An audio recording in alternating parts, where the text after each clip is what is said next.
Go park your wheelchair somewhere else, old man. You're blocking the view. When teenager Tyler Wick publicly humiliates a quiet, disabled veteran at a Nashville diner, he assumes the man is nobody, just another broken soldier no one will defend. He's wrong on every count. The veteran is Marcus Hale, founder of one of the largest veteran support organizations in the South, and the diner is full of people who know exactly who he is. The only one who doesn't know the full story is Dani Reyes, a young journalist with her camera already rolling and a secret buried in her own wallet that will change everything she thought she understood about this stranger.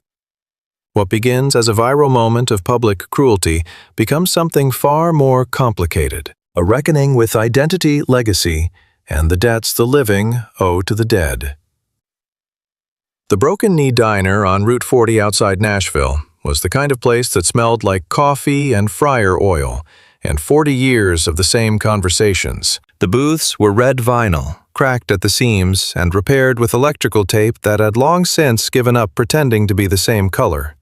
The ceiling fans rotated slowly enough that you could count the blades. A hand-lettered sign above the register read, "We reserve the right to refuse service to anyone," which in practice meant the owner, Greta, a heavy-set woman in her 60s with reading glasses perched permanently on her forehead, reserved the right to pour you an extra cup of coffee if you looked like you needed it, and to ask you to leave if you were making someone else's Tuesday worse. Marcus Hale pulled his Harley into the gravel lot at 17 minutes past noon. He killed the engine and sat still for a moment, the way he always did, letting the road settle out of his bones. 4 hours from Memphis, one stop for gas, no stops for anything else. His left leg, the prosthetic one, titanium and carbon fiber from the knee down, fitted 3 years ago when the VA finally got the paperwork right. Had gone stiff in the cold, which was not a sensation exactly since he couldn't feel it, but which registered somewhere in the phantom architecture of his nervous system as a kind of pressure. He flexed his hip, swung off the bike, and stood in the gravel for a moment looking at the diner. He wore a plain gray thermal under a canvas jacket, dark jeans, boots on both feet. No patches, no insignia. His hair was close-cropped and going silver at the temples, and his jaw carried 4 days of stubble because he had stopped caring about shaving on non-meeting days. He was 48 years old and looked it without apology. The only ornamentation on his body was the tattoo on the inside of his right wrist. A name in plain block letters, Raphael, and a thin scar that ran from his left temple to just below his ear, which people sometimes asked about, and he sometimes answered. He pushed the diner door open, and the bell above it rang once. The lunch crowd was mid-volume, a table of construction workers in high-vis, an elderly couple sharing a piece of pie, 2 women with laptops and headphones who had colonized the largest booth near the window, and a group of 5 teenagers in the back corner who were loud enough that Greta had already been over twice to ask them to keep it down. Marcus chose the last booth on the left, the one closest to the emergency exit, the one with the clearest sight lines to both the front door and the counter. 20 years out of uniform, and he still sat with his back to the wall. Some things didn't unlearn. He settled in, set his jacket on the seat beside him, and picked up the laminated menu without looking at it. The coffee arrived before he asked for it, because Greta had been running this place long enough to know who needed coffee before they asked. "Passing through," she said. "Meeting someone at 3?" Marcus said. "Mind if I sit until then?" "Long as you keep ordering," Greta said, which was her version of welcome. He ordered the turkey melt and a water and opened the notebook he carried everywhere. Not a phone, an actual notebook, college-ruled, the kind you bought in packs of 3. He was working through a list of names. Funding applications, pending grants, a call he needed to return. To a state senator's office about matching funds for the winter housing program. The organization ran on momentum and paperwork in roughly equal measure, and Marcus had learned over 10 years that the moment you stopped doing both, one of them would collapse and take the other with it. He was 3 items into the list when the voice came from the back corner. Hey, old man." Marcus didn't look up. "I'm talking to you, the guy with the robot leg." The construction workers went quiet. The elderly couple looked up from their pie.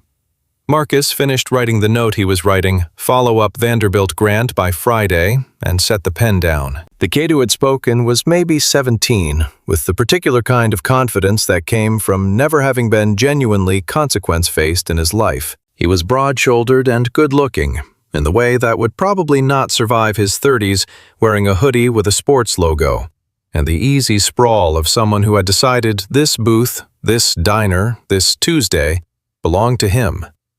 His 4 friends were watching him with the attentive energy of an audience that had paid for a show. "Go park your wheelchair somewhere else, old man," the kid said, louder, now angling his voice to carry. "You're blocking the view." Marcus looked up from his notebook. He looked at the kid for a moment, with the particular quality of attention that was not anger and not intimidation, but something more patient and more permanent than either. Then he looked back at his notebook. "I didn't catch that," he said, without looking up again. "Try again when you have something worth saying." The table in the back corner went still for half a second, the half second in which a group of teenage boys calculates whether a challenge has been issued, and if so, whether they are required to escalate. Tyler Wick, which was the kid's name, and he would have been offended to know how quickly Marcus had already assessed and filed him, decided they were. He pushed back from the table. He crossed the diner with the studied nonchalance of someone performing confidence, pulled out the chair across from Marcus without being invited, and sat down in it backwards, arms crossed over the back. "You hard of hearing too?" he said. "Or just slow?" "Neither," Marcus said. In the back corner of the diner, not the teenager's corner, the opposite one, the booth that was partially obscured by a structural column and a plastic plant that Greta had stopped watering sometime in the previous decade, a young woman in her late 20s was very carefully not moving. Dani Reyes had been in the broken knee for an hour and 40 minutes. She was working on a piece about rural healthcare access in Middle Tennessee, which required her to sit in places where people gathered and listen, which was the part of her job she was genuinely good at. She had a reporter's notebook, a voice recorder she kept running even when she thought she wasn't using it, and her phone, which she had picked up 3 minutes ago and pointed very casually at the scene unfolding across the diner. She was not entirely sure what she was recording yet, but she had learned in 7 years of journalism that the moment you were sure you didn't need to record something was usually the moment you should. She had noticed the man on the Harley when he pulled in. Hard not to. The bike was loud, and he carried himself with the kind of deliberate economy of movement that you either learned or were born with, and in her experience it was usually the former. She had clocked the prosthetic leg when he walked in. She had not thought much about either of these things because she was not writing a story about veterans or motorcycles, and she had learned equally well that the stories you were not writing had a way of demanding your attention at the worst possible moments. She had thought about the logo on the back of the jacket worn by the large, quiet man at the table near the window. 3 of them, actually 3 men in their 50s and 60s, who had come in together, ordered coffee, and were now watching the back corner of the diner with the stillness of people who had decided not to intervene yet. Their jackets were different cuts and colors, but they all carried the same small embroidered patch on the left breast, a stylized compass rose above 2 initials, and a name she had read and not quite processed. She had glanced at it and moved on. She was not moving on now. Tyler Wick had produced from somewhere a packet of sugar. He was tapping it against the table between him and Marcus, a metronome of condescension. "You a veteran?" he said in the tone of someone who had decided to make the question an insult. "Yes," Marcus said. "Cool," Tyler said. "My dad says half the guys who say they're veterans are full of it. Like stolen valor or whatever. You got proof?" Marcus looked at him. "I don't carry proof of my service around for the benefit of teenagers in diners," he said. "If you've got nothing else to say, I'd like to get back to my lunch." "I'm just asking," Tyler said, spreading his hands in a gesture of theatrical innocence. His friends in the back had relaxed into their seats. They were watching now with the settled attention of an audience. "I mean, you got 1 leg and a Harley. That's like the costume, right?" "Doesn't mean anything." Greta appeared at Marcus's elbow. "Son," she said in a tone that was not a question, "I think your food is getting cold." "We're just talking," Tyler said. "You're just leaving," Greta said. Tyler looked at her. He looked at Marcus. He stood up from the chair, pushed it back with his heel, and walked back to his table, but he did not sit down. He picked up his large soda, walked back to Marcus's booth, and with the slow deliberation of someone who understood exactly what he was doing, tilted it over Marcus's plate. The ice and Coke spread across the turkey, melt the notebook the corner of Marcus's jacket. The diner went very quiet. Tyler put the empty cup down on the table. "Oops," he said. Marcus did not move. He looked at the ruined plate. He looked at the notebook. The ink was spreading the last 2 lines of his list, blurring into blue clouds. He looked at Tyler Wick's face, which was doing its best to look indifferent, and was only mostly succeeding. Then Marcus picked up his coffee cup, which Tyler had not touched, and drank from it. "Greta," he said, his voice the same temperature it had been the whole conversation. "Could I get another turkey melt, please? And maybe some napkins?" The silence in the diner lasted another 3 seconds. Then one of the construction workers laughed, short and surprised. Tyler's face did something complicated, the architecture of a blush, fighting the architecture of fury, and he walked back to his table and sat down heavily. Dani had been recording the entire thing. Her hands were steady, which surprised her because her heart rate was not. She had about 45 seconds of clear footage. Tyler's approach the conversation, the soda, Marcus's response, shot from an angle that caught Tyler's face and Marcus's profile.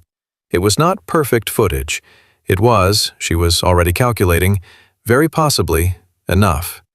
What she did not yet know was that the 3 men at the table near the window had also been recording, from 3 separate angles, and that the man in the middle, a broad, quiet man with close-cropped white hair and reading glasses on a cord around his neck, had just sent a text to a contact in his phone labeled Media Urgent. What she did not yet know was that the logo on their jackets read, "The Dani Reyes Memorial Foundation," and that the man those jackets were named after had been dead for 20 years, and that she had his photograph in her wallet. Tyler and his friends left 20 minutes later, loudly, without paying for the last round of sodas.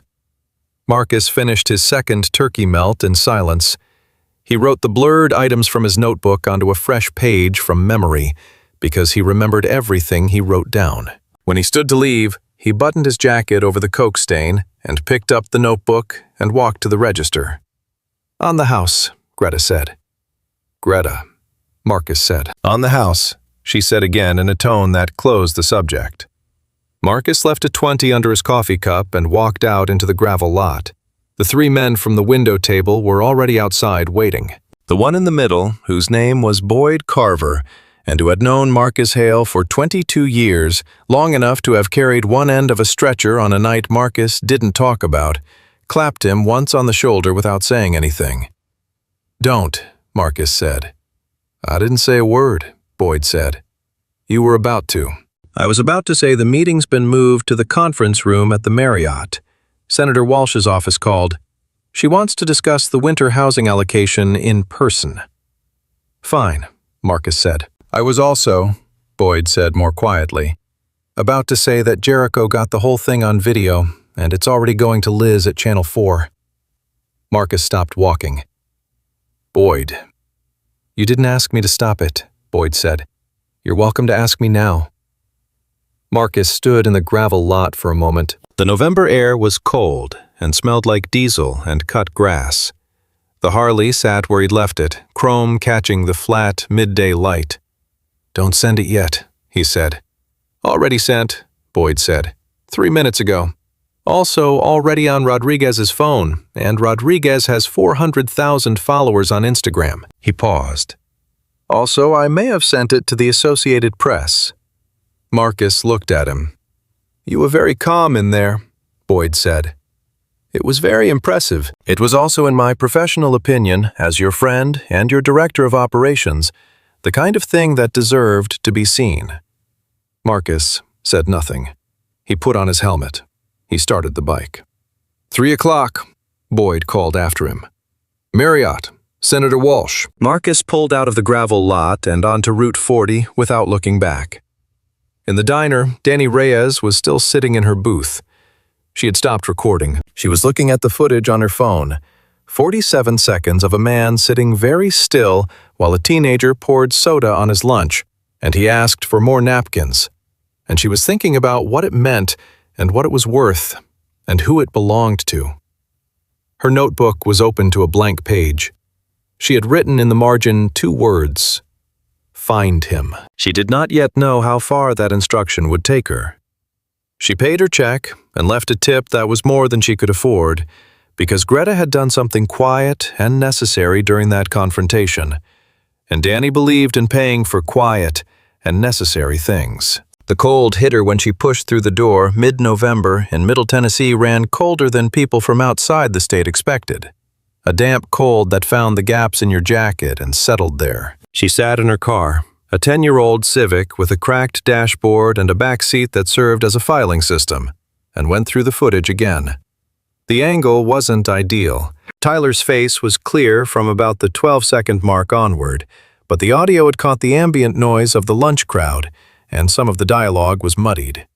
She could hear her own breathing on the recording, which she found vaguely embarrassing, even though no one would ever hear it but her. She texted her editor, a compact, precise man named Orrin Glass, who had hired her 7 years ago and had been alternately proud of and frustrated by her ever since.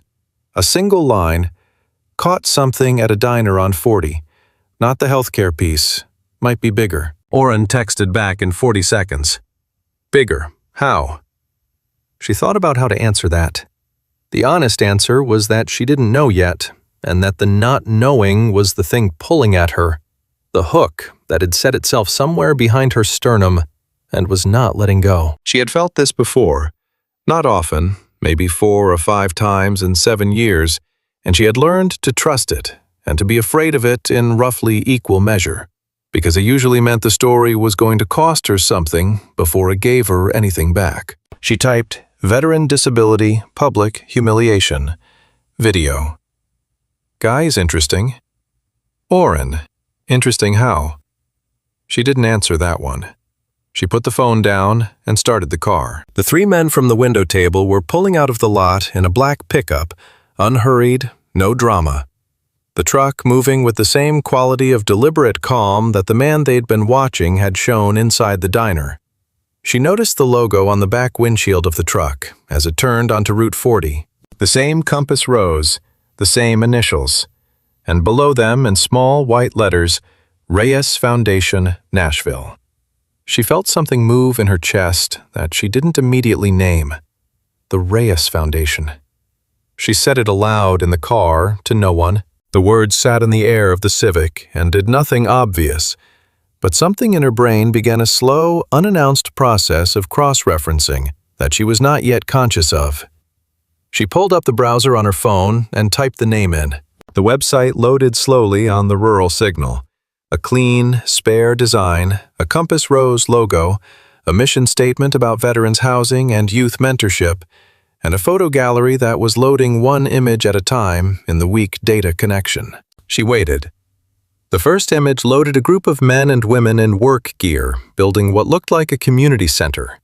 The second, a row of folding tables with laptops, a financial literacy workshop of some kind. The participants all looking at a whiteboard. The third began to load a portrait, 2 men outdoors, one in uniform. And then her signal dropped and the page went white.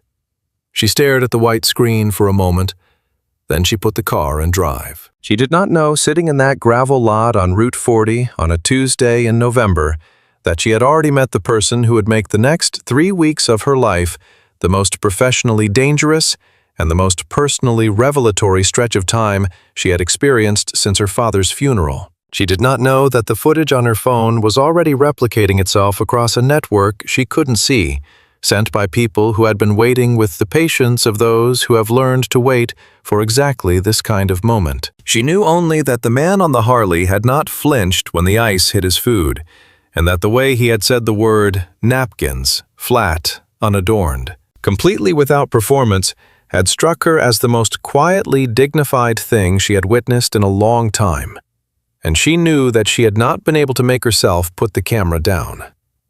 She drove back toward Nashville with the heater on and the radio off, running the footage in her head. She had a habit, after she recorded something, of replaying it without the recording constructing it from memory, scene by scene, to see what she had actually seen versus what the camera had caught. The camera caught what it was pointed at. Memory caught what mattered. What she kept returning to was not the soda pour, which was the most dramatic moment and would undoubtedly be the clip that got screenshots.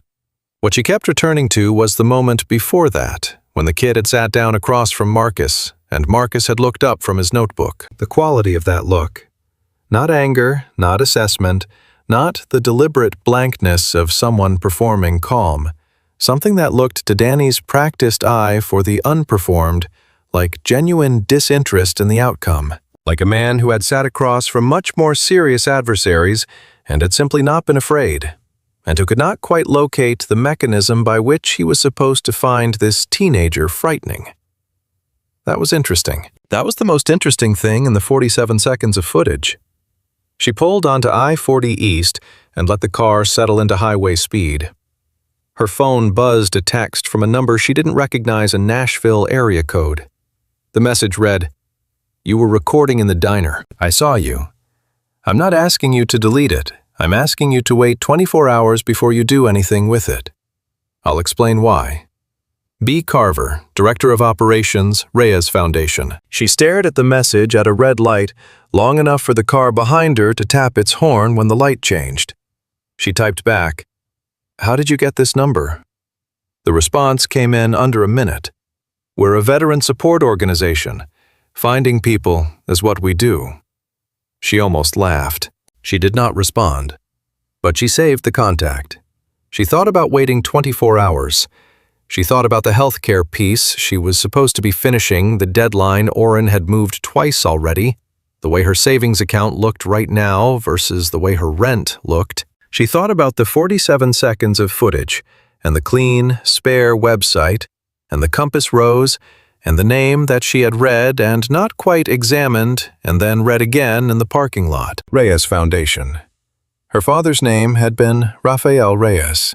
He had died in Afghanistan when she was 9 years old, and she carried a photograph of him in her wallet, and she had never once in her adult life met anyone who shared that name without feeling the faint, irrational alertness of someone who has learned to look for patterns even when they know the pattern is just coincidence. She did not think this was about her father.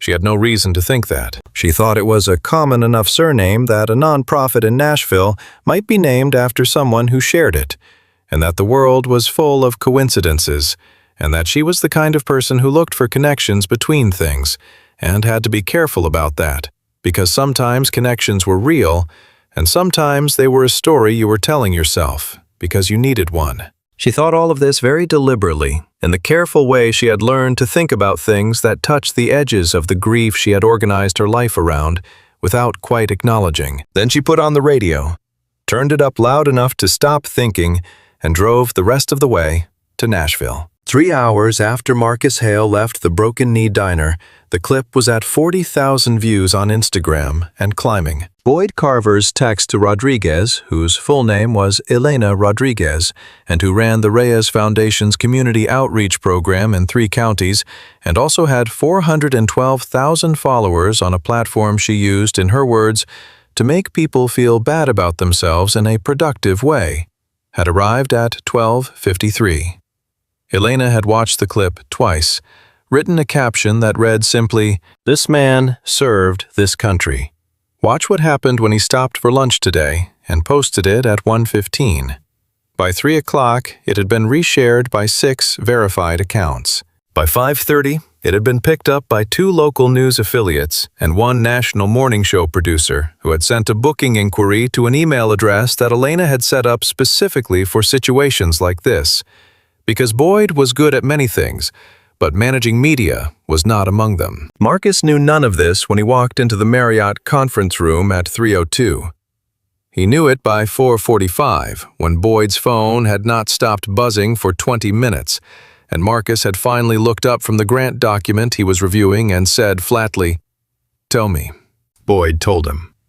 Marcus listened without expression.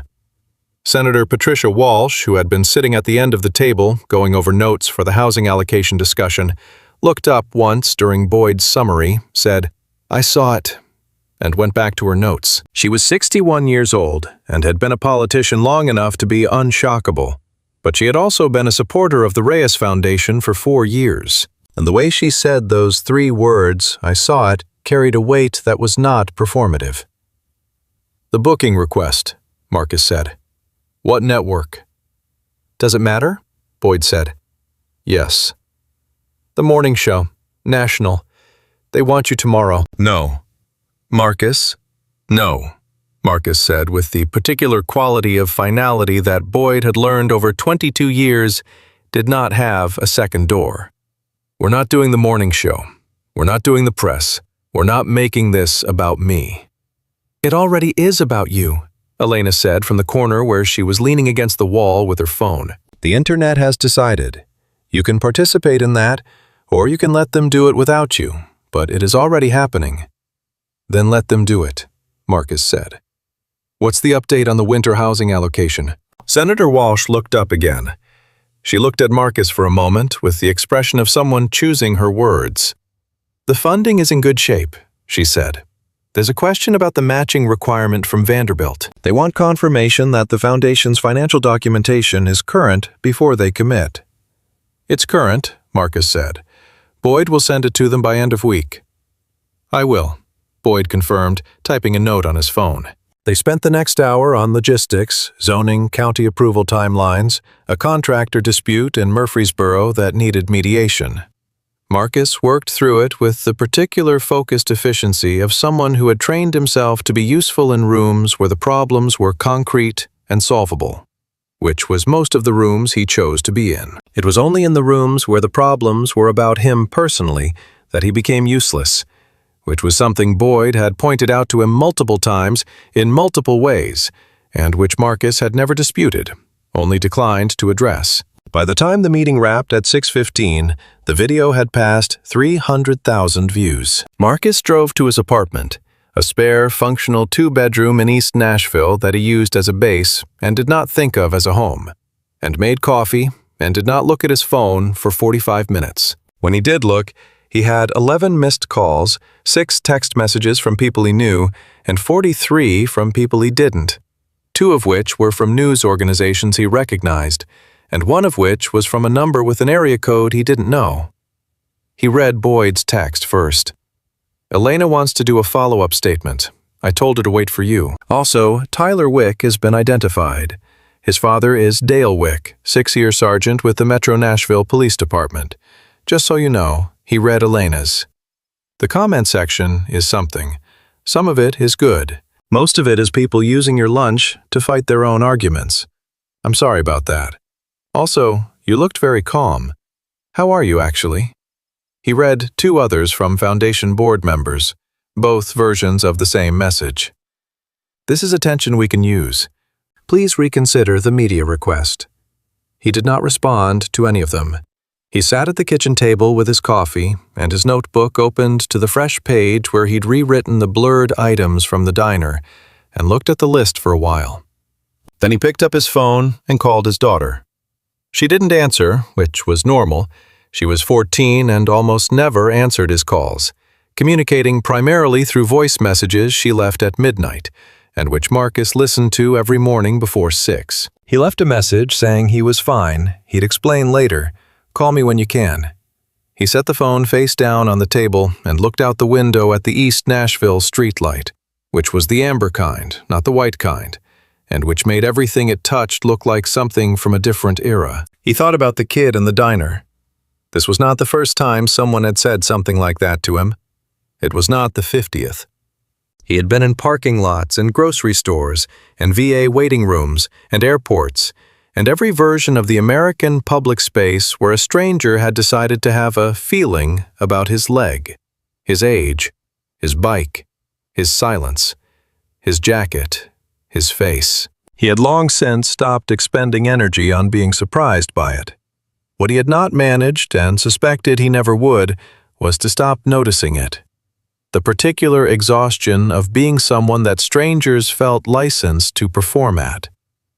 The kid was 17. The kid was trying to be something in front of his friends, in the particular desperate way of a 17-year-old who needed very badly to be something. Marcus had been 17 once, in a different century, in a different America, and he remembered what it felt like to need witnesses for your own bravado. He did not think Tyler Wick was a monster. He thought Tyler Wick was a kid who had not yet been given any real information about what strength actually cost. That did not mean the kid should not face consequences. Those were separate questions. He was still sitting at the table at 9:15 when his phone buzzed with a text from a number he didn't know. He almost didn't open it. The text read, "My name is Dani Reyes. I was in the Broken Knee today. I have footage. I haven't sent it anywhere yet. I'd like to talk to you before I decide what to do with it. I'm a journalist. I'm not sure how to say this. I just want to talk. My number is in this text." Marcus read it twice. He noted the name. He thought about the woman he had clocked in the corner booth, sharp-eyed, very still, the kind of stillness that was paying attention rather than deferring. He thought about the way she had been holding her phone. He thought about the name. He set the phone down. He picked it up again and typed, "Tomorrow morning. I'll send you an address." He sent it before he had fully decided to. Then he sat in the amber light for a while longer, listening to the city outside, and thought about all the things that had already been set in motion that he had not asked for and could not stop, and decided, as he usually did, that the correct response to the uncontrollable was to go to bed. He was asleep by 10. He did not know that Tyler Wick, who had gone home to a house in Bellevue where his father was on the couch watching sports, and where the air carried a particular quality of waiting tension that Tyler had learned to navigate since he was old enough to read a room, had spent the evening watching the video of himself go viral on his phone in his bedroom. He had watched it with his stomach dropping further with each reshare. His friends had been texting him, some supportive, some not, the ratio shifting as the night went on and the view count climbed. His father had come to his room at 9, closed the door behind him, sat on the edge of the bed and said, in a tone Tyler had also learned to read, "You need to get ahead of this." "I didn't do anything," Tyler said. His father looked at him. Dale Wick was 51, thick through the chest and neck, with the kind of authority that came from wearing a uniform for 6 years, and from something else that Tyler did not have a word for yet, but which he felt as a weight whenever his father was in the same room. "I know that," Dale said, "but the internet doesn't, so we get ahead of it." He paused. "I'm going to make some calls." "Calls to who?" "People who can help us manage the optics," Dale said. "And maybe make some noise in the other direction. That guy? You know he's not some random veteran, right? He runs some non-profit thing. Those people have money and politics. We don't let them get ahead of us." Tyler said nothing. He was looking at the video, at his own face in the video, at the expression on his face when Marcus had asked for napkins. He looked like someone who had tried to win a game and discovered the other person wasn't playing. "I didn't know who he was," Tyler said. "Doesn't matter who he is," Dale said. "What matters is who we are, and we protect ourselves." He put his hand on Tyler's shoulder, a brief, practiced pressure. "I'll handle it." He left. Tyler lay back on his bed and stared at the ceiling, and thought about Marcus Hale's face, that completely undisturbed quality, like someone who had been through so many genuinely serious things that Tyler's entire production in the diner had landed as what it was, noise. He thought about that for a long time. It was not a comfortable thought. Across town, Dani Reyes was sitting at her kitchen table with her laptop, her reporter's notebook, and a cup of tea going cold, running every search she could think of for Marcus Hale. The results were thin to the point of suspicious. A name in 3 press releases from the foundation, a brief mention in a Nashville Business Journal piece about the Reyes Foundation's 10-year anniversary, and a photograph from that same piece in which a group of men and women in business casual stood in front of a new community center, and Marcus Hale stood at the back, slightly outside the frame, as if he had been physically moving away from the camera when the shutter clicked. She looked at that photograph for a long time. She found the Foundation's annual reports going back 8 years. The mission was clear, and the numbers were real. Funding sources documented, outcomes tracked, language that was specific rather than aspirational. She found the board of directors, Boyd Carver, Elena Rodriguez, 4 others. She found the Foundation's history page.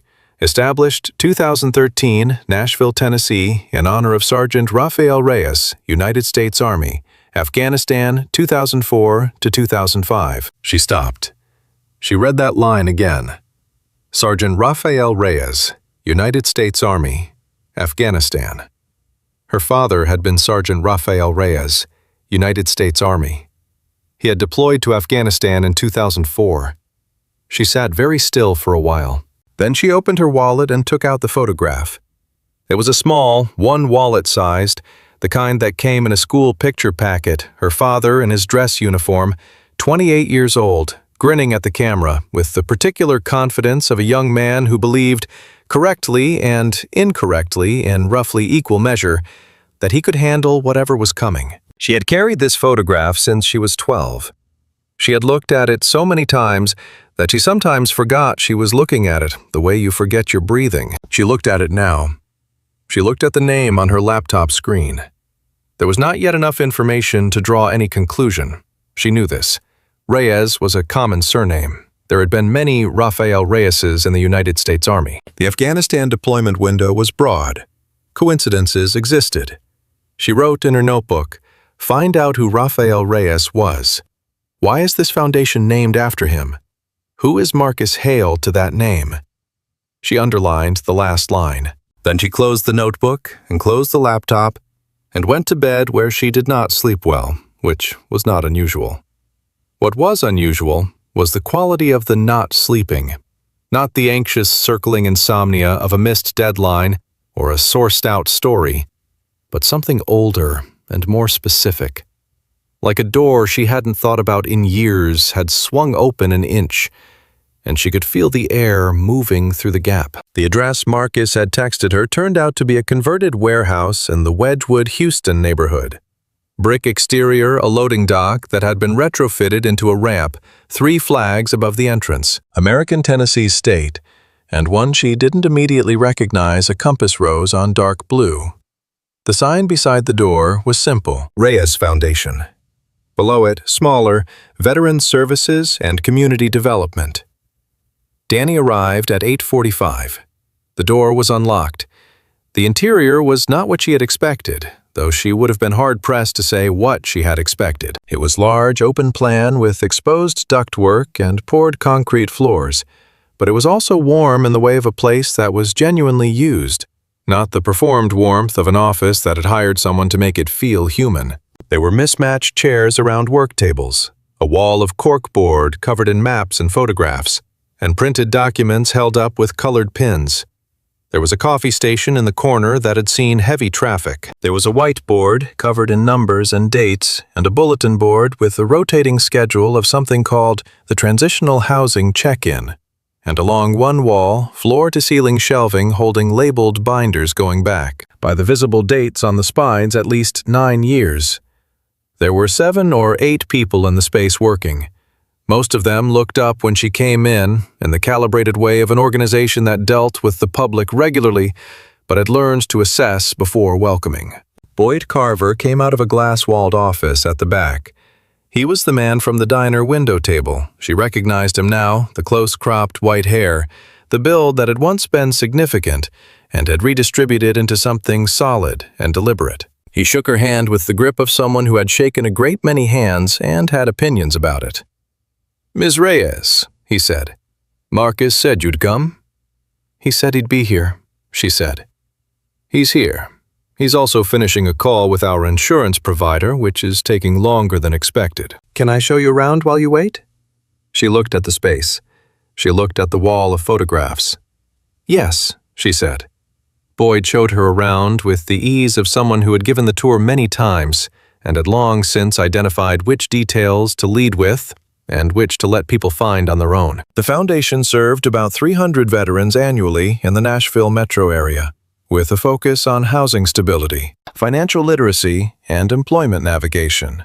It ran a youth mentorship program in partnership with 4 schools she looked up at that paired veteran mentors with high-risk teenagers. "High risk how?" she said. "Kids who are likely to fall through the cracks," Boyd said. "Some of them are there because of family situations, some because of their own choices, some because nobody ever gave them any information that would have let them make better ones."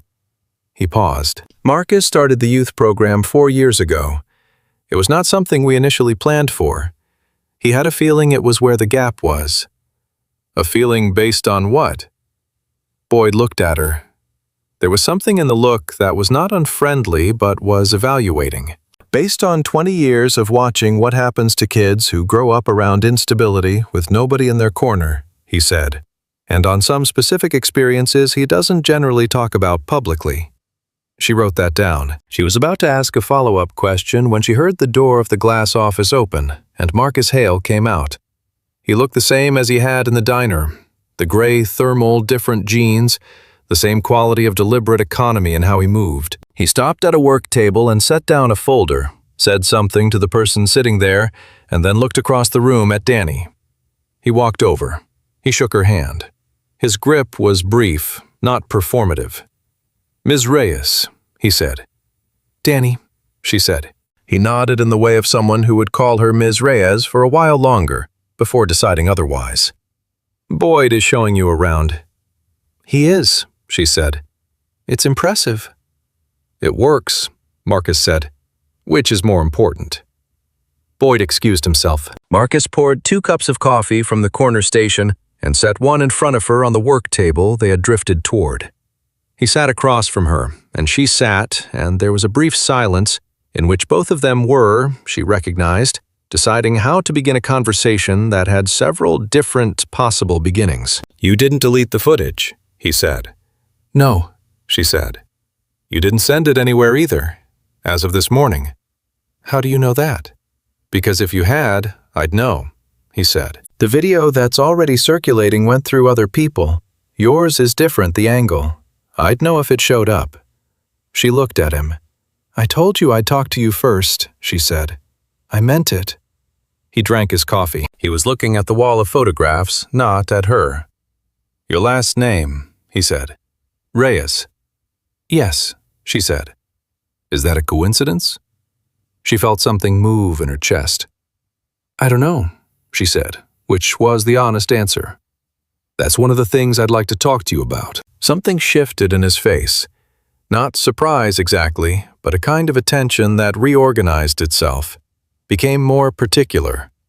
He looked at her for a moment with that same quality of genuine assessment she'd clocked in the diner, not processing her as a threat or an asset, but looking at her the way you looked at something unexpected on a road you thought you knew. "Your father," he said. "His name was Rafael Reyes," she said. "He was in the army. He deployed to Afghanistan in 2004. He died in 2005. I was 9. She kept her voice even and factual, the way she had learned to talk about this in settings where emotion was not useful.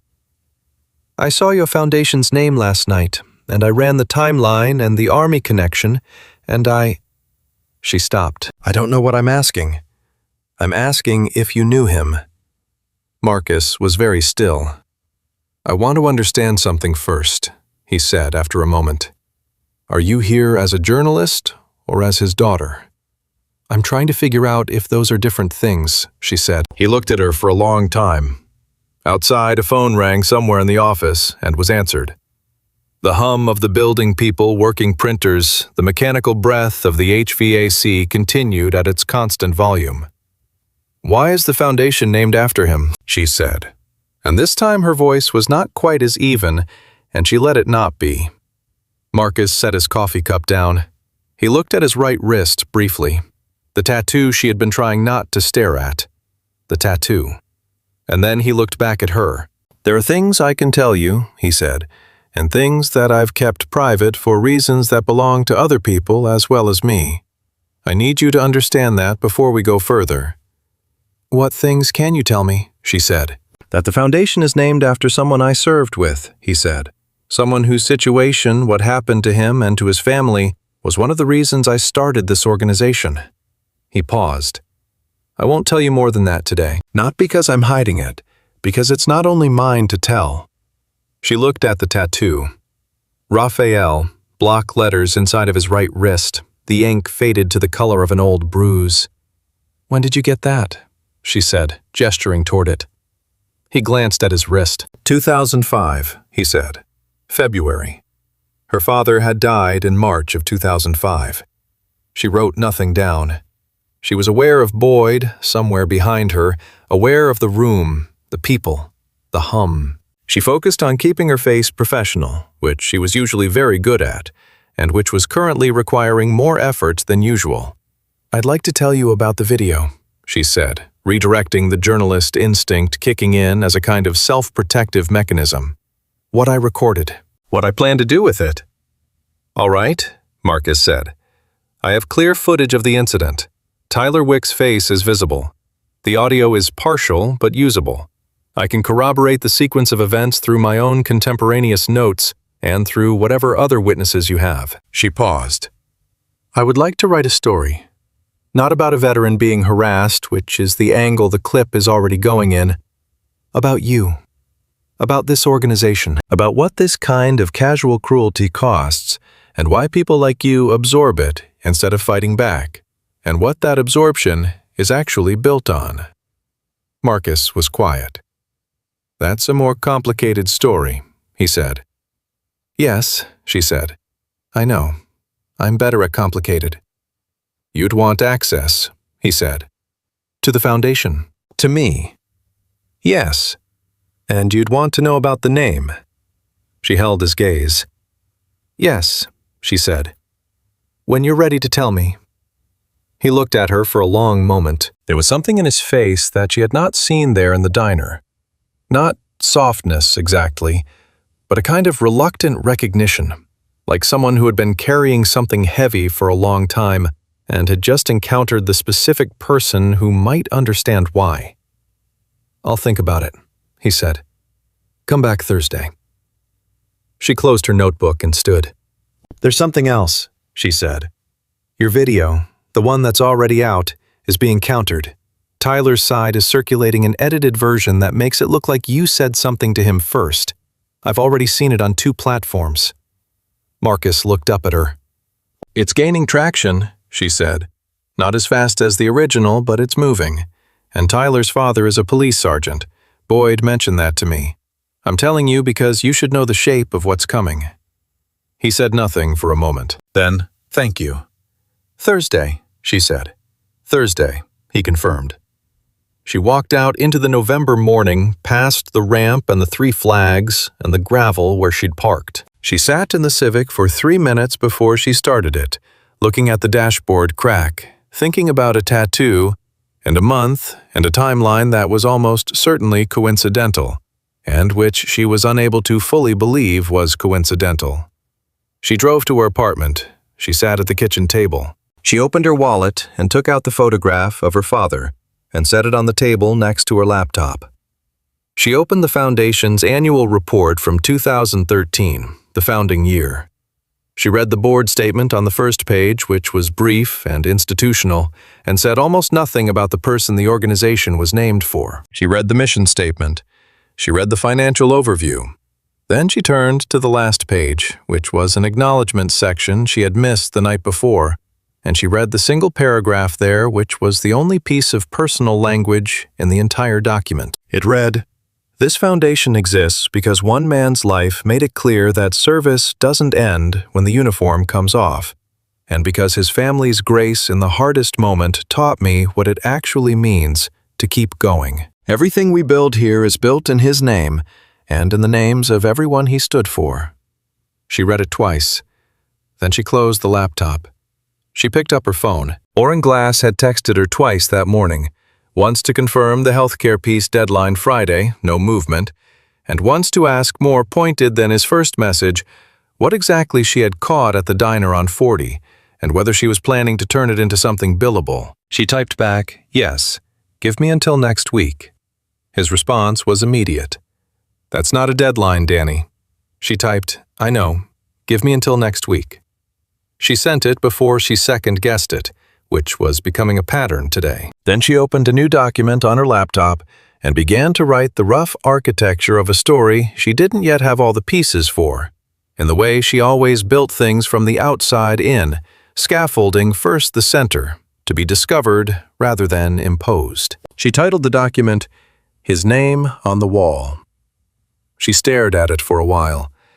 Then she began to type. She did not know that the same afternoon, Dale Wick had called Oren Glass's direct line and identified himself and suggested in the careful language of someone who understood exactly what he was implying without saying it plainly, that publishing anything connecting his son to the viral video could expose the paper to legal difficulties, given that Tyler was a minor. She did not know that Oren, who had navigated this kind of call before, had said thank you very much and hung up, and immediately texted his legal contact. She did not know that the counter-narrative video, the edited version she had warned Marcus about, had reached 80,000 views by 4 o'clock, or that 2 of the accounts most actively spreading it had ties to a police union social media account, which was a detail that Boyd Carver had noticed and flagged to the Foundation's board attorney. What she knew was that Marcus Hale had said Thursday. What she knew was that she had until Friday to file something for Oren. What she knew was that there was a gap between those 2 things that was going to require her to make a decision about which obligation came first. She kept writing. Outside, the November light went flat and gray, and then slowly dark. Thursday came in cold and clear, the kind of Nashville November morning where the sky was a hard uniform blue and the air smelled like wood smoke from someone's fireplace 3 blocks over. Dani arrived at the Foundation at 9. Boyd met her at the door and took her back to a small meeting room she hadn't been in on Tuesday. A table, 4 chairs, a whiteboard that someone had erased recently, but not completely. Ghost letters still showing in the lower right corner. Marcus was already there. He had a folder in front of him, and his coffee, and his notebook, and he looked, she thought, like he had not slept particularly well, which was something she recognized because she had also not slept particularly well. "I decided yes," he said before she sat down. "To the story. The access." "What changed her mind?" "The counter-narrative," he said. "Boyd showed me the analytics this morning. It's at 120,000 views. The police union accounts are amplifying it." He paused. "I spent 20 years not wanting to be a story. I can do that for 20 more years, or I can decide that the organization and the people it serves matter more than my preference for privacy." She sat down. "And the other part?" she said carefully. "The things that aren't only yours to tell." He looked at her for a moment. "Let's start with what I can tell you," he said. "We can decide about the rest when we get there." She opened her notebook. For the next 2 hours, Marcus Hale talked about his service in the careful, selective way of someone who had decided to open a door without deciding yet how far. He had enlisted at 19, served 3 tours across 2 decades, left the Army as a sergeant first class in 2008, 3 years after losing his leg in a building collapse during a mission in Kandahar. He did not describe the mission in detail. He did describe the months afterward, the VA, the prosthetic fitting, the marriage that had not survived the re-entry, the daughter who had the long, specific project of figuring out how to be useful again. "Useful is a funny word," Dani said. "It's the accurate one," he said. "I didn't want to be celebrated. I didn't want to be thanked. I wanted to do something." He looked at the table. "The Foundation was the thing I could do. It took me 3 years to build it into something real. It took another 3 to stop waiting for it to fall apart." "Is that still what you're waiting for?" He considered the question seriously, which was something she was beginning to understand he did with all her questions. "No," he said. "Now I'm waiting for the next problem, which is different." She wrote that down. They talked about the youth program, how it started, why. He described a specific incident, a 17-year-old kid in the mentorship program who had been heading in a direction that Marcus recognized from other situations, other people, and who had turned around, not because anyone had fixed anything for him, but because someone had stayed in the room long enough for him to trust that staying was possible. And the kid in the diner, she said. Tyler, do you think he's a similar situation? Marcus was quiet for a moment. I think he's a kid who needed an audience, he said. I think he got one he didn't anticipate. He paused. His father called Boyd yesterday, trying to apply pressure. I know, she said. My editor got a similar call. He looked at her. Are you going to file? He said. I have a Friday deadline, she said. I have enough to file a solid piece right now without Thursday's access, but I wanted Thursday first. Why? She put down her pen. Because I wanted to understand what I was writing about before I wrote it, she said. That sounds basic, but in my experience, it's rarer than it should be. He looked at her with that quality of attention again, the kind that didn't rush to the next thing, that waited for the full shape of what it was looking at. Your last name, he said. Yes, she said. Tell me about your father. She told him. She had told this story many times, the biography of absence, the way you learn to narrate a person you spent only 9 years with, the ways a child builds a mythology from photographs and second-hand accounts, and the specific quality of her mother's silences. She told it without excess, the way she always did the journalist's habit of fact over sentiment. When she finished, Marcus was looking at his wrist, at the tattoo. I need to show you something, he said. He stood and led her out of the meeting room through the main floor to a door at the back that led to a smaller room she hadn't been in. An archive of some kind, filing cabinets and a long table, and on the wall a series of framed photographs. He stopped in front of the third one from the left. It was a photograph of 2 men outdoors in desert-colored uniforms. One of them was Marcus, younger, both legs present, thinner in the face. The other was a man she knew. She had looked at his face thousands of times. She had looked at it this morning. She knew the exact angle of his jaw and the specific shape of his smile and the way he held his shoulders in dress uniform versus fatigues. She knew this man's face better than almost any other face in the world because she had spent 20 years building a version of him from the materials available to her. That's my father, she said. Her voice was completely steady. She was not sure how. Yes, Marcus said. She looked at the photograph. She looked at the 2 men in it, the younger Marcus, her father, somewhere in Afghanistan sometime in 2004, caught by whoever was holding the camera in a moment that looked unremarkable and ordinary, in the way of all moments that precede the ones that change everything. You served with him, she said. Yes, Marcus said. The building in Kandahar, she said. The one you described this morning. The collapse. He was very still. Yes, he said. She had done the math already. She had done it 3 days ago, and then set it aside because she hadn't been ready to follow it. She followed it now. He was in that building, she said, when it collapsed. Yes, Marcus said. He was in that building. You got him out. A pause, brief and specific. Yes. She looked at the tattoo. Raphael, February 2005. 3 years before he left the army. 14 years before she walked into a diner on Route 40 and sat in a corner booth and held her phone steady. He died in March, she said, of 2005. I know, Marcus said. He came home first, she said. After Kandahar. He came home. She remembered this, the visit that had seemed too short and too fragile, her father thinner and quieter than before, sitting at the kitchen table with her mother while Dani sat on the stairs and listened to them talk. She had been 9 and had not understood what they were talking about. She had understood that her father was home, and then that he wasn't. He came home, Marcus confirmed. 8 months. Then he went back. Because of what? She said. His unit. His choice, Marcus said. It was always his choice. He believed in what he was doing, even after Kandahar. He paused. He was one of the most clear-eyed people I've ever met. He had no illusions about what it cost. He went anyway. She stood in front of the photograph for a long time. The room was very quiet. Outside the closed door, the Foundation's regular sounds continued.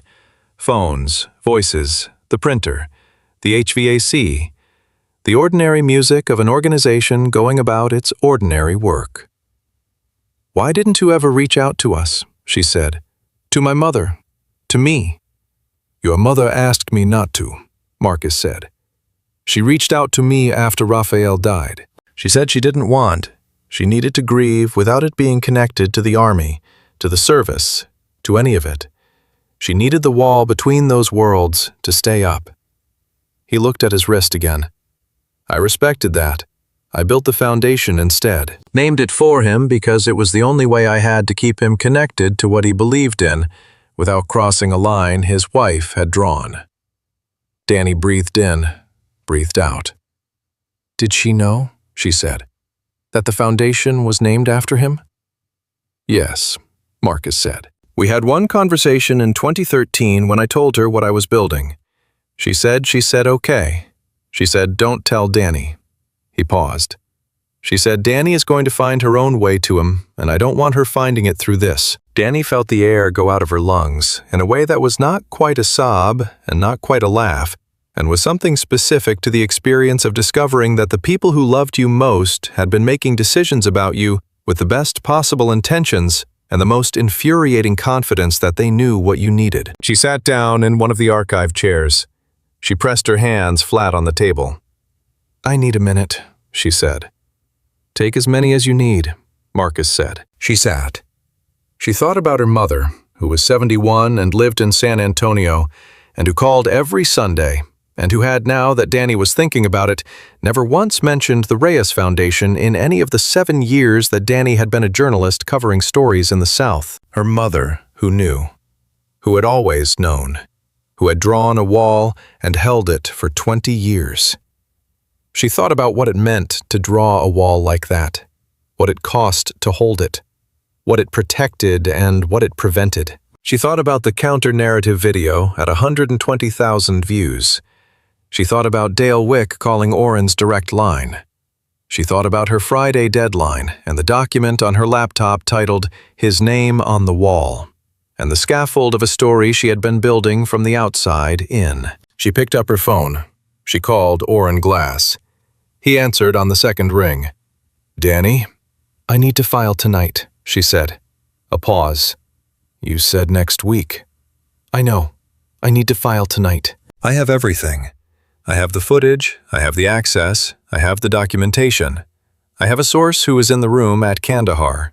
She paused.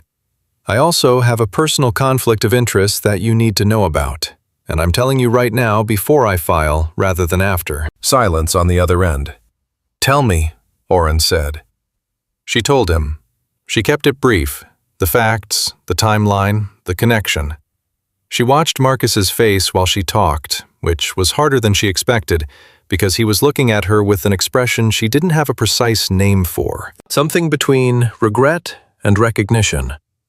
When she finished, Oren was quiet for 4 seconds, which was a long time for Oren. "That's a conflict," he said. "I know. You should probably disclose it in the piece." "I was going to," she said. "Or," Oren said, "you file tonight with a co-byline. Someone else does the final edit pass to check for bias, and we add an editor's note explaining the connection." "That works," she said. "Dani," Oren said, "this better be as big as you're making it sound."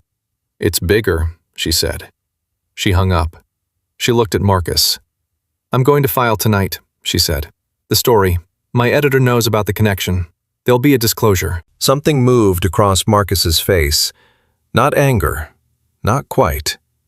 "You understand that when this story runs, everything you just found out is going to be public." "I know," she said. "The foundation will be public. The name. My connection to your father." "I know," she said. "And you're doing it anyway," he said. "Even though your mother asked me not to." This was the hardest question. She sat with it for a moment. "My mother drew a wall to protect me," she said.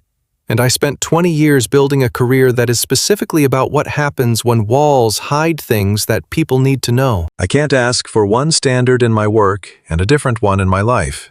She paused. "I'll call her before it runs. She'll know it's coming." Marcus looked at her for a long time. He looked at the photograph on the wall, his younger self, her father, a moment in Afghanistan that neither of them had known would pull a thread across 20 years. "The counter-narrative video is still moving," she said. "By tomorrow, it could be close to the original. If we wait, the window closes." "I know," he said. "So you're okay with this?" He was quiet for a moment. "I'm not going to tell you it's okay," he said. "That's not mine to decide. What I'll tell you is that I'm not going to stop you." She stood. She picked up her notebook.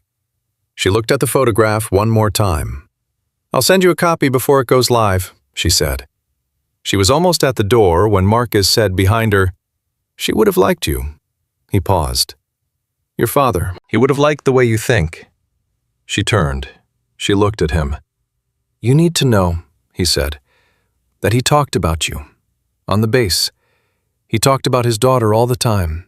The way she asked questions about everything. The way she didn't take an answer that didn't satisfy her." He paused, and his voice was careful but not closed, the voice of someone who had been holding something and was choosing to put it down.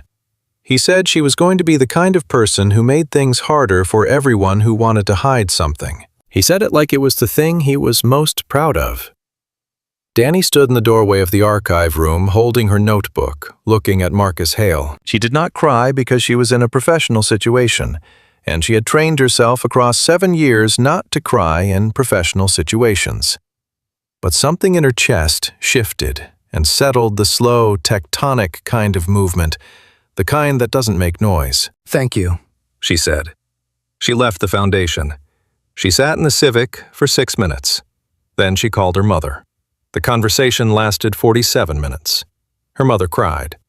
Dani did not for the first 10 minutes, and then she did, quietly, one hand on the steering wheel and one pressed flat against her sternum. Her mother said she was sorry, and she said she understood, and she said, "I was trying to give you your father without the army, without all the weight of it." And Dani said, "I know, and I understand, and I also need you to know that I found him anyway."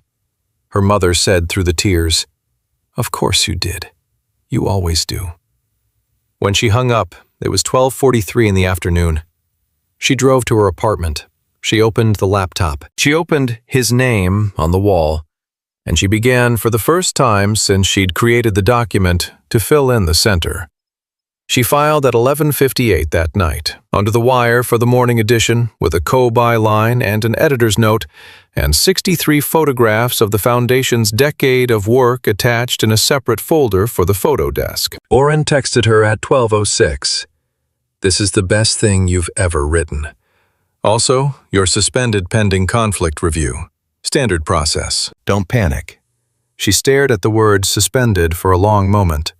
Then she put her phone face down on the table and did not pick it up again until morning. She did not know that Marcus had read the piece she had sent it to him at 11:40, 18 minutes before filing, and had sat alone in his apartment in East Nashville for a long time reading about himself and about Raphael and about the Foundation, written in a voice that was precise and warm and completely fair. He had called Boyd at midnight. "She filed," Boyd said. "I know," Marcus said. "How is it?" Marcus thought about the piece, the structure of it, the care in it, the way it had found the line between the personal and the professional and walked it without flinching. He thought about her father, who had said she would be the kind of person who made it harder to hide things. "It's good," Marcus said. "It's very good." "What's going to happen tomorrow?" Marcus was quiet for a moment. "Dale Wick is going to read it," he said. "And he's going to make a decision about what to do. And we'll be ready," Marcus said. The piece ran at 6 in the morning. By 8:15, it had been shared 11,000 times. By 10, multiple outlets had filed reprint requests, and a third had called Oren Glass, who had forwarded the call to the Foundation's board attorney, a sharp, unhurried woman named Carol Marsh, because Oren was suspended pending conflict reviews problem, not his. The story was not the viral video anymore. Not exactly. It was bigger and more textured than the clip. A story about a man and an organization and 20 years of quiet, unglamorous work, with a thread at the center that no algorithm had predicted and no editor had assigned. A journalist, her dead father, and the stranger who had carried both of them without knowing it. Marcus read the comments for exactly 6 minutes that morning before deciding that was enough and putting his phone away. He made coffee. He went over the week's grant correspondence. He called the Murfreesboro contractor and resolved the dispute in 11 minutes, which was faster than he'd expected, which meant either the contractor had softened overnight or had read the piece and decided this was not the moment to be difficult. Marcus suspected the latter. At 10:45, Dale Wick arrived at the foundation. Boyd was the one who came to Marcus's office, knocked once, and said, "He's here. No appointment. Says he'll wait." Marcus looked up from the correspondence. "Is he alone?" "One other person. Looks like a lawyer." Marcus thought about this for a moment. "Send him in," he said. "Just him." Boyd looked at him. "I'll handle it," Marcus said. Boyd sent Dale Wick in. Dale Wick was 51 and built like someone who had stayed in uniform shape out of habit rather than vanity. He wore civilian clothes, khakis, a dark jacket, but he wore them with the bearing of a man who was most comfortable in something with a badge. He came into the office and looked at it the way a person looks at a room they've entered to establish authority. And then he sat down in the chair across from Marcus's desk without being invited. Marcus let him sit. He finished the note he was writing, capped the pen, and set it down. "Mr. Wick," he said. "Sergeant," Dale said. "I'm still active." "I'm not," Marcus said. "Mr. Hale is fine." Dale looked at him. His jaw was set with the particular tension of a man who had rehearsed this conversation and was now discovering that the room did not match his rehearsal. "You understand what you've done," Dale said. "Running this story." "I didn't run it," Marcus said. "I'm not a journalist." "You cooperated with it." "I answered questions truthfully," Marcus said. "That's different." "My son is 17 years old," Dale said. "His name is all over the internet, his face. You people put a minor in the public eye without... He put himself in a public dining room and performed his behavior for a table full of witnesses," Marcus said without heat. The recording was made by a journalist exercising her professional right to document a public incident. Your son's face is visible in public footage of a public event. "I don't make those laws. I didn't make that choice." Dale's jaw tightened. "You could have asked her not to publish." "I could have," Marcus said. "I didn't." "Why not?" Marcus looked at him. "Because your son poured a drink on my food and called me a fake, and decided to make me the proof of something in front of his friends," he said. "And then someone put out an edited version of the story to make it look like I provoked him, and that version was being amplified by accounts with ties to your union. So, Mr. Wick, Sergeant, I think you understand why I didn't ask the journalist to sit on it." Dale was quiet. Something moved across his face. Not remorse, not yet, but a recalculation of some kind. The architecture of a man who had come in with a plan and was discovering the plan didn't account for all the variables. "What do you want?" Dale said. "From you personally?" "Nothing," Marcus said. "Your son is going to face whatever consequences apply to a 17-year-old who harasses a disabled veteran in a diner. I'm not trying to add to that or subtract from it. That's the justice system's job and his school's job, and frankly, your job as his parent. And from me professionally, the accounts amplifying the false narrative take down the edited video," Marcus said. "Today. And the call to the journalist's editor, the one implying legal action, doesn't get repeated." Dale looked at him. "That's it?" "That's it," Marcus said. "You're not going to sue press charges." "I'm going to have lunch next time without incident," Marcus said. "That's all I wanted in the first place." Dale Wick sat in the chair across from Marcus's desk for a moment that was longer than it needed to be. He was, Marcus thought, a man who had come in prepared for a fight, and had been handed no fight, and was having trouble knowing what to do with his hands without one. "My son," Dale said, and stopped. Marcus waited. "He's been..." Dale stopped again. He looked at the wall behind Marcus's head. "It's been a hard year. For the family. I'm not making excuses. I know you're not, Marcus said. He's not a bad kid. I don't think he is, Marcus said.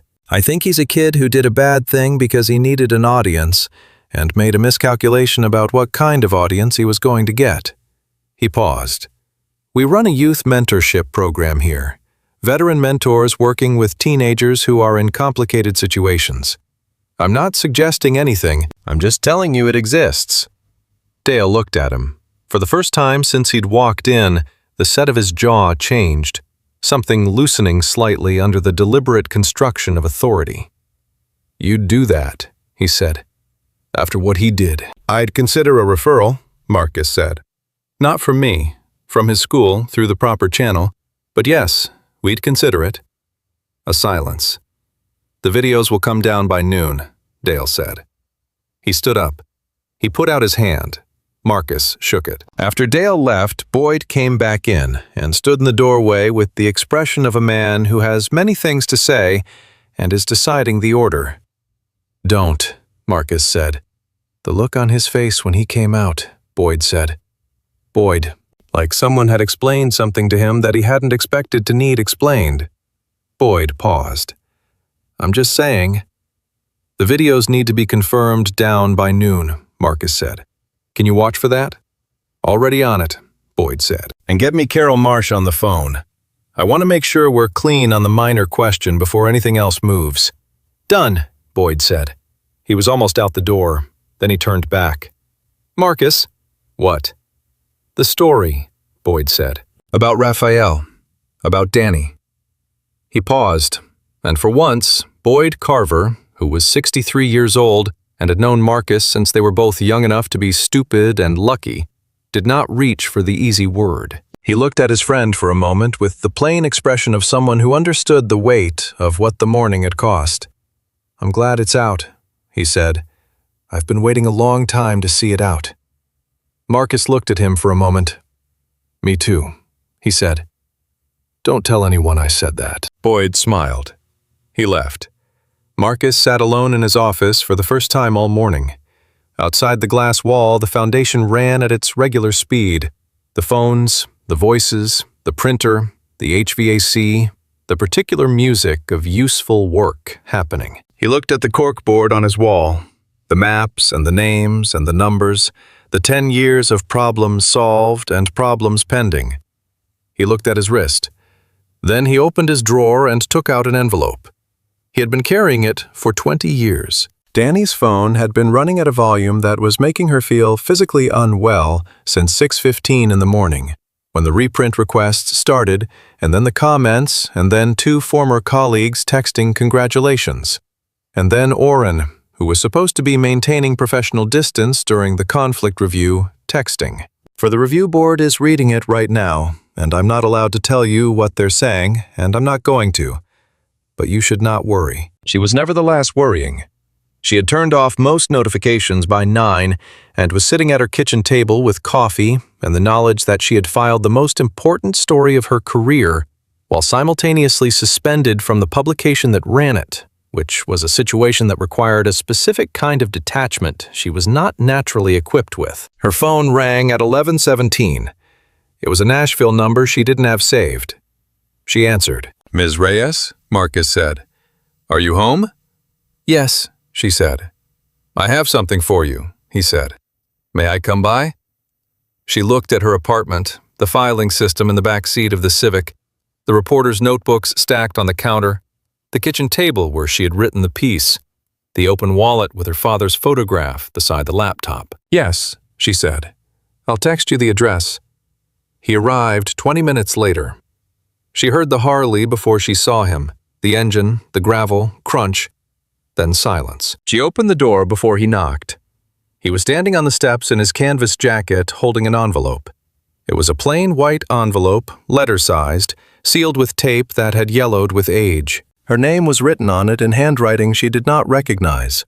Not her name exactly. Daniela, which was what her father had called her, and what almost no one else had ever called her, because she had become Dani before she started school and had stayed Dani ever since. She looked at the envelope. She looked at Marcus. He gave it to me the night before the last mission. Marcus said. He said he'd probably be fine, and he was probably going to ask for it back in a week and feel embarrassed. But if he didn't ask for it back, I should find a way to get it to you. He paused. I tried once in 2006. Your mother told me not to come to the house. I honored that, but I kept it. Her hands were steady when she took it. They had been steady all morning through the suspension, and the notifications and the calls, the journalist's trained steadiness that she had built over 7 years, and which she was grateful for now in a way that was almost physical. Thank you, she said. I'll go, Marcus said. Wait, she said. He stopped. She looked at the envelope in her hands. She looked at him, 58 steps from the Harley on her front steps, in the November light, his gray thermal and his canvas jacket, and the tattoo just barely visible at the cuff. I don't know how to say this without it sounding like I'm assigning you a role you didn't ask for, she said. So I'm just going to say it plainly. The story I wrote, the one that ran this morning, it's the best thing I've ever done. And I only found it because of what happened in a diner on Tuesday. And I only understood it because you talked to me on Thursday. And the reason I filed it instead of waiting until everything was perfect and safe was because of what my father apparently told you about me, which you told me, which is the most useful piece of information anyone has given me in 7 years of journalism. Marcus looked at her. I'm not saying you owe me anything, she said. I'm saying the opposite. I'm saying I know what I owe you, and I don't know yet how to pay it back.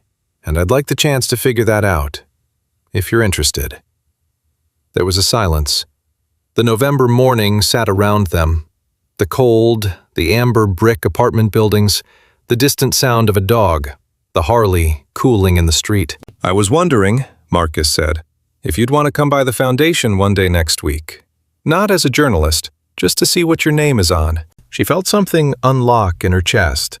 Not the tectonic shift of yesterday, but something smaller and more ordinary. The specific click of something that had been closed for a long time, opening to the light. Yes, she said. I'd like that. He nodded. He turned to go.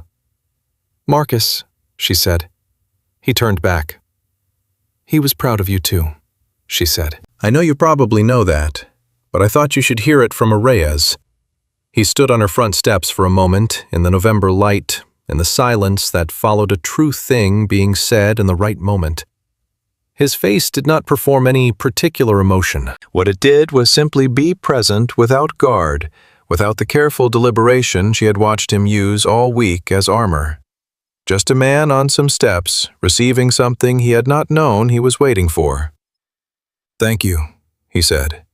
His voice was the same temperature it had been in the diner when he asked Greta for napkins, flat, plain, completely without performance. But now she understood what that temperature actually meant. It was not distance. It was the voice of someone who had decided to trust the ground under his feet, and to not perform the trust just to do it. He walked back to the Harley. He put on the helmet. He started the engine. She stood on her steps and watched him go, holding the envelope with both hands, the way you hold something that has been a long time coming and which is now finally here. She called her mother that afternoon. The conflict review board reinstated her the following Monday with an editor's note attached to the piece disclosing the connection and a formal record of the co-edit process. Oren met her in the hallway and said nothing except, "Don't let it happen again," which was his version of, "I'm proud of you," and she had learned to receive it as such. The edited counter-narrative video came down at 11:47 on Friday morning, 3 minutes before the noon deadline Marcus had given Dale Wick. She noticed because she had been watching. Tyler Wick spent 60 hours in a diversionary program organized through his school's administrative process and the Davidson County Juvenile Court. A process that his father, to his grudging credit, did not attempt to circumvent. In January, a referral arrived at the Reyes Foundation from the school's counseling department, and Tyler's name was added to the waiting list for the mentorship program. Marcus saw the name on Boyd's desk in February and said nothing about it, and let it proceed through the normal intake process. The youth mentorship program had a 3-month waiting list. Tyler got in April. His mentor was a former Army mechanic named Garrett, who was 29 and had rebuilt his own life from a different set of rubble, and who did not know Tyler's history beyond what was on the intake form, and who was specifically not told because Marcus had learned years ago that the people most likely to reach a kid were the ones who met him where he was, rather than where he'd been. Garrett and Tyler met on Tuesdays. It was going fine. The Dani Reyes Memorial Foundation broke ground on its 4th housing unit in March, funded in part by a grant from Vanderbilt that came through in December, and in part by a surge in individual donations that began on a Tuesday in November, when a clip of a man asking for napkins went around the world and reminded people of something they had been trying to remember how to feel. Marcus went to the groundbreaking. He stood at the back as he always did. There were photographs afterward, and in all of them he was slightly outside the frame. Dani was there too. She was not covering it. She was there as herself, in jeans and a jacket, holding a cup of coffee, and standing near Boyd, who was explaining something to her about the foundation's zoning history, that she was clearly finding much more interesting than Boyd expected anyone to find it. At some point, Marcus caught her eye across the crowd, and she raised her cup in a small, undemonstrative gesture that meant, "I see you." He looked back at her for a moment. He did not raise his cup. He did not need to. The acknowledgement was already in the looking, and they had both by then gotten used to understanding each other at the distance that honesty creates, close enough to be real, clear enough to trust. The letter from her father was 3 pages, handwritten. She had read it 7 times by March. She would read it more. It said the things you might expect, and a few things you would not. And it was, as Marcus had said, without quite saying it, the voice of someone who had no illusions and went anyway, which was a way of being in the world that Dani was still learning the shape of, and which she thought she might spend a long time learning. That seemed fine to her. That seemed, in fact, like exactly the kind of work worth doing.